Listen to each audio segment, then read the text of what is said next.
जय हिंद साथियों, आप लोग कैसे हैं। आशा करते हैं कि आप लोग अच्छे होंगे, मस्त होंगे, तंदुरुस्त होंगे।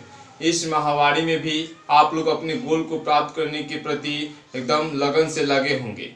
कोई भी समस्या बड़ी नहीं होती, उसे आप लोग के माइंड के ऊपर निर्भर करता है कि उस समस्या को बड़ा करें।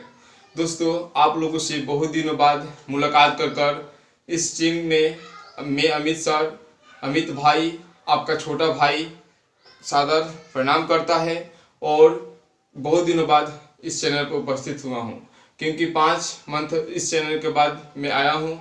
दोस्तों, 5 मंथ होने लग गया आने में, क्योंकि कुछ समस्याएं हो गई जिसके कारण मैं आप लोगों को कुछ टीचिंग नहीं करा पाया, कुछ लर्न नहीं करा पाया, नहीं सीख पाए, न सिखा पाए। दोस्तों, आज बहुत दिनों बाद मुलाकात कर आप लोगों के सामने मुझे बहुत ही खुशी फील हो रही है। आशा करेंगे कि आप लोग भी बहुत ही अच्छे होंगे। दोस्तों, आप लोग जान लें कि हम लोग इस चैनल पर 6 से लेकर 12 क्लास तक सभी विषयों को पढ़ते हैं। दोस्तों, हम लोग जो कि 2023 में बोर्ड की एग्जाम आने वाला है, वह क्लास 10 हो या 12 हो, उसके साथ साथ स्कॉलरशिप हो या नवोदय हो, इसकी तैयारी को हम लोग विशेष जोर देने वाले हैं। दोस्तों, इसमें हम बता दें, जितने भी आप लोग गार्जियन, अगर मेरी वीडियो आप लोग के पास पहुंच गई हो तो आप अपने बच्चों को, और बड़े भी अगर पास पहुंच गई हो जो हमसे ज़्यादा आप लोग विद्वान हैं, आप लोग समझते हैं पढ़ाई के महत्व, शिक्षा का महत्व, क्योंकि शिक्षा वह श्रेणी का दूध है जिसे जो जितना पीता है उतना दहाड़ता है। तो अपने भाई बहनों को, अपने आस पड़ोस के बच्चों को एक बार पढ़ने का इस चैनल से मौका दीजिएगा। क्यों दीजिएगा, आप लोग को अभी बताने वाले हैं। दोस्तों, इस चैनल पर देखिए क्या होगा कि हम लोग 10 और 12 को विशेष जोड़ देंगे, साथ ही साथ वर्ग 6 से लेकर वर्ग 12 तक हम लोग पढ़ते हैं। इसमें हम लोग फोकस करेंगे एनसीईआरटी बुक की, एनसीईआरटी बुक अर्थात क्लास 10 की सभी एनसीईआरटी बुक, क्लास 6 के एनसीईआरटी बुक होता ही है, 7 का होता है, 8 का होता है। जब एनसीईआरटी बुक का सोल्यूशन हो जाएगा, उसके बाद हम लोग भारतीय भवन, गणित भवन, आर के शर्मा, इस सब बुकों को कवर करेंगे। देखिए, एनसीईआरटी बुक क्यों बोला जाता है, जब आप यूपीएससी तैयारी कर रहे हो, बीपीएससी तैयारी कर रहे हो, बड़ा गोल हो या किसी अन्य कंपटीशन की जब तैयारी कीजिएगा तो देखिएगा उसमें विशेषज्ञ बताते हैं कि हम लोग जो पेपर सेट करेंगे वह एनसीईआरटी बुक से होगा। आप लोग जाते हैं 12 क्लास में या मैट्रिक क्लास में जैसे ही जाते हैं और कहते हैं कि गणित का सिर्फ अक्षर चयन करके आता है, टाइप वही रहता है। अगर एनसीईआरटी बुक पढ़िएगा तो गणित का भी क्वेश्चन सेम टू सेम रहेगा। तो हम आशा करेंगे कि पहले गणित का सभी विषयों का हम एनसीईआरटी बुक पढ़ाएं। अगर आप लोग को अदर भी बुक पढ़ना हो तो जरूर कमेंट करके बताइएगा, हम उसे भी फॉलो करना चाहेंगे।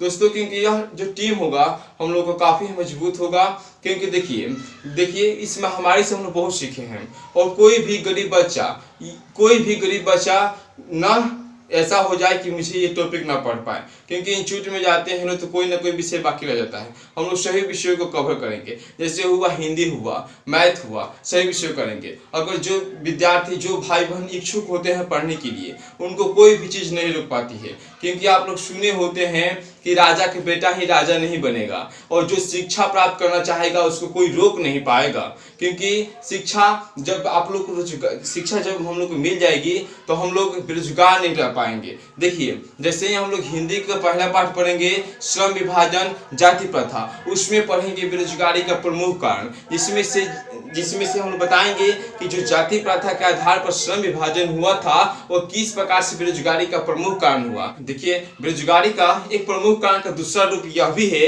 कि हम लोग गरीब भाई बहन क्या करते हैं कि सरकारी स्कूल में पढ़ते हैं। ठीक है, एक होता है शौक के माध्यम से, एक होता है मजबूरी के माध्यम से। देखिए, सरकारी विद्यालय में हमारी सरकार बहुत खर्चा करते हैं, लेकिन बेरोजगारी का प्रमुख कारण हम क्या बताने वाले हैं कि मान लीजिए कि हम और आप क्या है दोस्त हैं, अगर हमसे कोई पूछे कि क्या तुम सरकारी टीचर बनना चाहते हो कि प्राइवेट टीचर, अगर हम प्राइवेट टीचर कर रहे हैं तो अपने बच्चों को प्राइवेट में पढ़ा रहे हैं तो सही बात है, क्योंकि निःशुल्क करें। अगर हम कर रहे हैं कि हम सरकारी टीचर बनना चाहते हैं और अपने भाई बहन को, बच्चे को क्या पढ़ाना चाहते हैं, प्राइवेट स्कूल में पढ़ाना चाहते हैं, तो वह शिक्षक बुझिए कि बेरोजगारी का प्रमुख कारण है। क्योंकि देखिए, कुछ ही कुछ होता है, सिरोलॉजी के पता चलता है। जैसे मान लीजिए कि डीएम हुआ, एसडीएम हुआ, वो लोग अपने बच्चे को अगर सरकारी स्कूल में पढ़ाएंगे तो देखिएगा 100% उनके मानसिक रूप से ही वह जिस विद्यालय पढ़ाएंगे कम से कम उस विद्यालय को पूर्ण रूप से चेक करने जाएंगे, जिसके कारण उस शिक्षक टाइट होंगे, सभी टाइम टेबल तंदुरुस्त होगा, जिससे कारण उस स्कूल में अच्छी तरीके से शिक्षा दे जाएगी, जिससे बच्चे तेज होंगे। क्योंकि शिक्षा जब कोई अर्जित करता है ना, तो वह चाहे बिजनेसमैन बने या कोई भी जॉब करे, वो दरोगा बने या ग्रुप डी बने, तो ये क्या करता है, ग्रुप डी रेलवे विभाग में नौकरी लगे, वह एक अच्छे तरीका से सब समाज बनता जाएगा शिक्षा लेंगे तो। नहीं तो शिक्षा के बिना तो हम जानवर के समान है, तो सब समाज बनता चला जाएगा। तो इससे भी एक बेरोजगारी का कारण है। तो दोस्तों कोई भी टॉपिक पढ़ रहे हैं तो देखिएगा मेरे वीडियो में, मैं लंबा वीडियो बनाता हूँ, एक ही वीडियो में एक पार्ट को कवर करूँगा, इसलिए क्योंकि हम जानते हैं मेरे प्यारे दोस्तों कि आप लोग भी मेरे जैसे गरीब भाई हैं, तो आप लोग अपने माता पिता बड़े भाई बहनों से लेकर मोबाइल से पढ़ते होंगे। तो देखिए क्या होगा इससे कि उनसे सिर्फ एक ही स्वयं एक मोबाइल लीजिएगा और एक बार में ही उस चैप्टर को कंसेप्ट रूप से क्लियर रूप से समझ जाइएगा। क्योंकि देखिएगा कोई चीज को एकाग्र रूप से और कंसेप्ट बाय कंसेप्ट पढ़ते हैं तो उसको अच्छी तरीके से समझ पाते हैं। तो मेरा प्रयास यही है कि हम क्यों नहीं एक ही वीडियो में एक पाठ को समझाएं।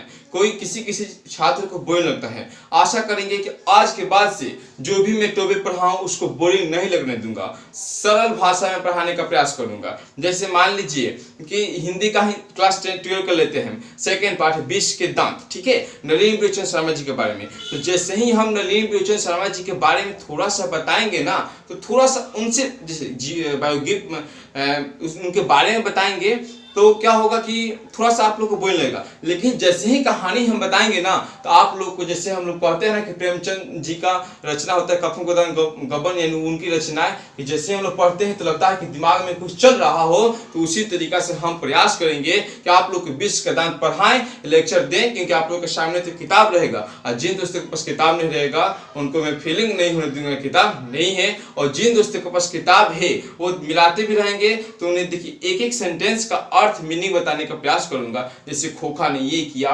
सेन साहब के, और उसके बाद से मदन ने क्या किया, ये सब आप लोग को लगेगा कि दिमाग में क्रिएटिविटी चल रही है, आप लोग उस सारांश को लिख लीजिएगा। उसी प्रकार से हम मैथ अन्य विषयों को भी कवर करना चाहेंगे।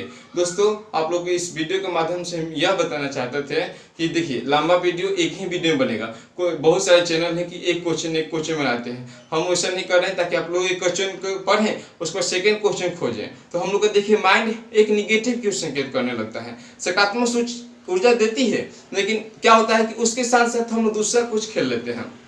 देखिए क्या होगा, तो हमारे घर जीवन मान लीजिए कि आप मोबाइल से पढ़ें और मोबाइल पढ़ने के बहाने में आप उनके अलावा कुछ और भी चीज देख लिए ना, तो आपको सेकंड हैंड मोबाइल नहीं मिलेगी। तो सबसे बड़ा चीज होती है विश्वास जताना अपने घर जीवन पर। देखिए तो जैसे देखिए मान लीजिए कि एक विवेकानंद कहानी बताते हैं कि एक लड़का था, अपने पापा के सामने गलती बहुत करता था। उसके पापा कहे कि तुम गलती सुधार दो। तो देखिए क्या किया कि कहा कि पापा हम हर रोज गलती सुधारेंगे। तो कहे उनके पापा, बेटा बोला तो कि जो भी गलती सुधारो एक कांटी लेकर मार देना। तो कांटी लेकर मारते गया। एक समय आया कि वो अंततः सभी अपनी गलतियों को सुधार कर एक महान इंसान बन गया। लेकिन महान इंसान बना ना, तो अपने पापा से कहा कि मैं महान इंसान बन गया हूँ। तो उनके पापा बोले कि तुम तो महान इंसान बन गए हो, फिर कांटी के साफ कर दो। वो कांटी के साफ किया तो कहा कि पापा इस पे दीवार पर तो चिन्ह हो गए। तो कहें कि हाँ यही बात तो समझाना था तुमको कि देखिए तुम गलती करते हो, सुधार लेते हो, बड़ी बात है, लेकिन एक थोड़ी सी दाग लग जाती है, एक शक की पैदा कर लेती है।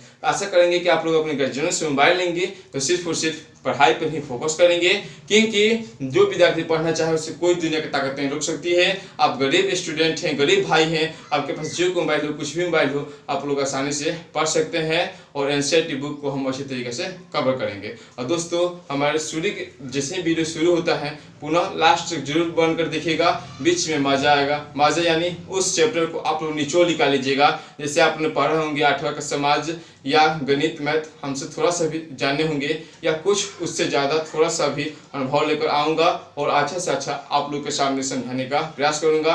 अंततः आपसे लास्ट में यही कहना चाहता हूँ कि जो भी मेरे वीडियो को गर्जीवन या बच्चे देखे हैं, भाई बहन देखे हैं, बड़े भैया देखे हैं, इसका मतलब है कि वह अपने दोस्तों को अवश्य कुछ न कुछ सिखाना चाहते हैं, वह अपने बोर्ड में अच्छे मार्क्स लाना चाहते हैं। क्योंकि यह चैनल उस बल्ब की तरह है जो हमेशा आपके जीवन में प्रकाश लाता रहेगा, हमेशा ज्ञान की बात करता रहेगा, ज्ञान डालता रहेगा। इसलिए इस चैनल को सब्सक्राइब कर लीजिएगा दोस्तों, क्योंकि इंसान इंसान की मदद करता है। अगर देखिए मदद हम कितने प्रकार से भी कर सकते हैं। एक होता है धन के द्वारा, तन के द्वारा, मन के द्वारा। अगर मान लीजिए कि कोई डिप्रेशन के माध्यम से, पढ़ाई के तनाव के माध्यम से कुछ गलत कदम उठाने वाला हो, आप उसे समझा देते हैं तो बुझिए कि बहुत बड़ा कदम होता है। अगर मान लीजिए कोई बेरोजगार पड़ा हो, उसके आप बुद्धि दे देते हैं, उसमें अंदर टैलेंट पैदा कर लेते हैं, प्रोत्साहन देते हैं, सकारात्मक ऊर्जा कर देते हैं, तो बुझिए कि आप वो सबसे बड़ा गिफ्ट करते हैं, आपकी वो सबसे बड़ी मदद होती है। इसलिए मैं चाहूँगा कि आप लोग अपने दोस्तों को, अपने भाई बहनों को इस वीडियो के माध्यम से उन्हें एक बार इस चैनल के माध्यम से पढ़ने का मौका दीजिएगा। धन्यवाद दोस्तों इस वीडियो को यहाँ तक देखने के लिए। Thank you.